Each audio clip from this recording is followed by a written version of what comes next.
OBD de trouble code description technique contrôle de dérivation du refroidisseur d'air de suralimentation circuit ouvert. Qu'est-ce que cela signifie? Ce code de diagnostic générique (DTC) du groupe motopropulseur s'applique généralement à tous les véhicules OBD2 équipés d'un refroidisseur d'air de suralimentation. Cela peut inclure, mais sans s'y limiter, les véhicules de Ford, Chevy, Mazda, Toyota, etc. Dans les systèmes à induction forcée, ils utilisent un refroidisseur d'air de suralimentation ou ce que je vais appeler un refroidisseur intermédiaire (IC) pour aider à refroidir le chargé l'air utilisé par le moteur. Ceci fonctionne de manière similaire à un radiateur. Dans le cas du circuit intégré, au lieu de refroidir l'antigel, il refroidit l'air pour produire un mélange air-carburant plus efficace à son tour, une meilleure consommation de carburant, de meilleures performances, etc. Le circuit intégré fait partie du côté pression de suralimentation du système d'induction. La soupape de dérivation est utilisée, comme son nom l'indique, pour laisser l'air contourner le refroidisseur intermédiaire pour être déversé dans l'atmosphère et, ou recyclé. Le module de commande du moteur, ECM, l'utilise pour ajuster la soupape en fonction des conditions et des besoins actuels du moteur. Le CM allume le témoin de contrôle du moteur avec P022A et les codes associés lorsqu'il surveille une condition en dehors d'une plage spécifique dans le circuit de commande de dérivation de l'intercooler et ou le système. Ce code peut être provoqué par un défaut mécanique et ou électrique. Si je devais deviner ici, je pencherais pour un problème mécanique qui serait probablement le problème. Cela étant dit, les deux sont possibles. P022A commande de dérivation du refroidisseur d'air de suralimentation. Un code de circuit ouvert est défini lorsque le CM détecte un défaut général et, ou s'ouvre dans le circuit. Quelle est la gravité de ce DTC?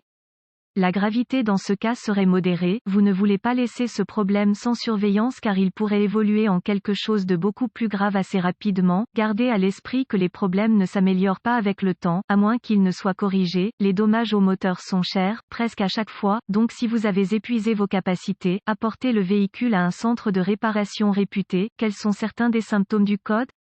Les symptômes d'un code de moteur P022A peuvent inclure mauvaise performance du moteur véhicule entrant en esperluette cote, mode mou esperluette cote, raté du moteur, mauvaise consommation de carburant. Quelles sont certaines des causes courantes du code?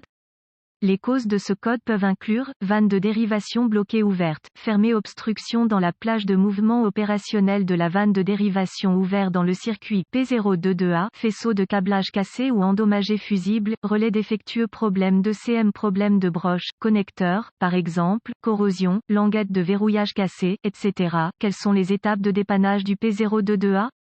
Assurez-vous de vérifier les bulletins de service technique (BST) pour votre véhicule. L'accès à un correctif connu peut vous faire économiser temps et argent lors du diagnostic. Outils. Lorsque vous travaillez dans le système à induction forcée, vous aurez peut-être besoin lecteur de code OBD, pince pour collier de serrage, lubrifiant, multimètre, jeu de douille de base, jeu de clé à cliquet et clé de base, jeu de tournevis de base, serviette de chiffon, d'atelier, nettoyeur de borne de batterie, manuel d'entretien, conseil de sécurité, laisser le moteur refroidir, roue de craie, portée de l'épi. Équipement de protection individuelle. Remarque. Toujours vérifier et enregistrer l'intégrité de votre batterie et de votre système de charge avant de poursuivre le dépannage. Étape de base. Croisillon 1. Localisez votre soupape de commande de dérivation du refroidisseur d'air de suralimentation en suivant la tuyauterie de charge allant à votre refroidisseur intermédiaire (IC). Elle peut être montée directement sur le tuyau de charge, selon votre marque et votre modèle particulier. Vous pouvez trouver votre circuit intégré monté dans votre pare-choc avant, les ailes avant ou peut-être directement sous le capot parmi de nombreux autres emplacements possibles. Une fois la vanne localisée, inspectez pour tout dommage physique évident. Remarque. Assurez-vous que le moteur est arrêté. Étape de base N°2. Il peut être assez simple de retirer complètement la valve du véhicule pour vérifier sa fonctionnalité, particulièrement recommandé si le code P024B est actif. Une fois retiré, inspectez tout obstacle dans la plage de mouvement de la valve. Si possible, nettoyez la valve avant de la réinstaller.